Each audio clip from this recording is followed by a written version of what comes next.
शुरू करें। साहब आपका नाम सामने कल आ गया। नाम तो हमारा बहुत पहले से सामने। क्या सोच के पार्टी ने ये डिसाइड किया कि आप वहाँ से लड़ेंगे? इसकी मेरी अपनी ज़ाती वजह अलग है, लेकिन हमारे साथियों का हम पर दबाव या ये कहना, उसकी वजूहात बहुत सारी, और मैं हमेशा फाइटर रहा हूँ। I always lead from the front. पूरे हिंदुस्तान में जहाँ जहाँ मैं इंचार्ज रहा, तो मैंने पार्टी को प्रोग्राम नहीं दिया, मैंने प्रोग्राम बनाया, लेकिन उसको इम्प्लीमेंट खुद ही किया, जिसकी मिसालें बहुत है। पंजाब है, केरला है, आंध्रा है, तमिलनाडु है, कर्नाटका है। तो मैं सब लीडर्स को एक बस में भर देता था, जितने भी लीडर्स, और खुद ड्राइवर के साथ जो सीट होती उसमें बैठता था, और एक साल 1.5 साल दौरे करता था गांव में।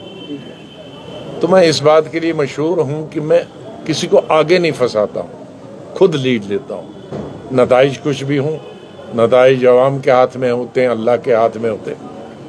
इसी तरह से अगर मैं यहाँ साथियों को कहा तुम इलेक्शन लड़ो, तुम इलेक्शन लड़ो, तो वो कहेंगे कि खुद तो यहाँ बैठे हैं, खुद इलेक्शन नहीं लड़ते हैं। तो इसने कहा कि I should lead from the front. ये तो एक वजह है, ताकि पार्टी का मोराल भी बढ़े और सीट भी जीते। और दूसरी वजह, शुरुआत मैंने पार्लियामेंट में लोकसभा से ही की, लेकिन उसके बाद ज़्यादातर मैं राज्यसभा में रहा। तो राज्यसभा में न सिर्फ जम्मू कश्मीर के लोगों को मालूम है, बल्कि पूरे हिंदुस्तान के लोगों को मालूम है कि राज्यसभा कोई भी दौर आया, मैंने कोई कसर नहीं रखी है हिंदुस्तान के अवाम के लिए या रियासती अवाम के लिए लड़ाई लड़ने में, वो हमारी अपनी गवर्नमेंट हो या बीजेपी की गवर्नमेंट। मैं सोचता हूं एक लड़ाई लोकसभा में लड़ने की जरूरत, उसकी मिसाल मैं देता हूं। ताज़ा तरीन अभी 4-5 साल ही हुए, जब हमारा सबसे बड़ा असासा स्टेट का स्टेटहुड 370 35A, ये अचानक आनन फानन में हमसे छीने गए।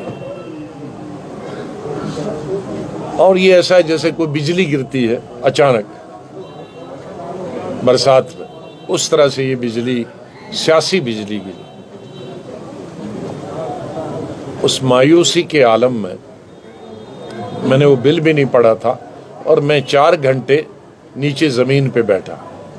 शायद मैं जिंदगी में 4 घंटे पहली दफा, और शायद पार्लियामेंट की तारीख में भी कोई लीडर अपोजिशन या आम एमपी भी 4 घंटे जमीन पे धरने पे बैठा। और उसके साथ ही एक मेरा बाहर निकला वॉशरूम जाने का, उसने कहा आप पर तो ये टेलीविजन दिखाता ही नहीं, किसी को पता ही नहीं आप धरने पे। तो फिर जाके मैं अपनी सीट से मैंने कहा कि मैं बोलूँगा, चेयरमैन ने इजाज़त दी।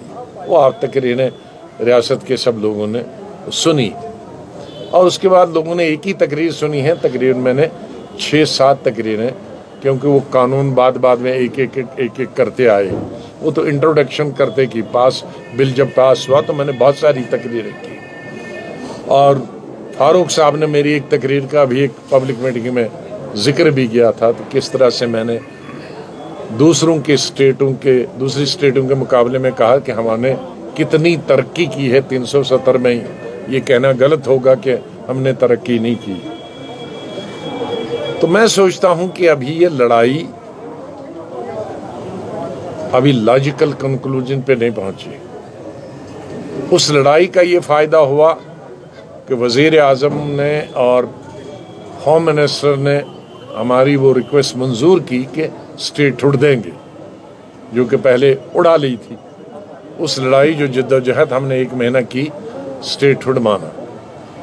लेकिन आजकल जो चिमनगोइयाँ हो रही हैं कि स्टेटहुड देंगे, लेकिन वो दिल्ली जैसी स्टेटहुड होगी, पौंडीचेरी जैसी स्टेट होगी।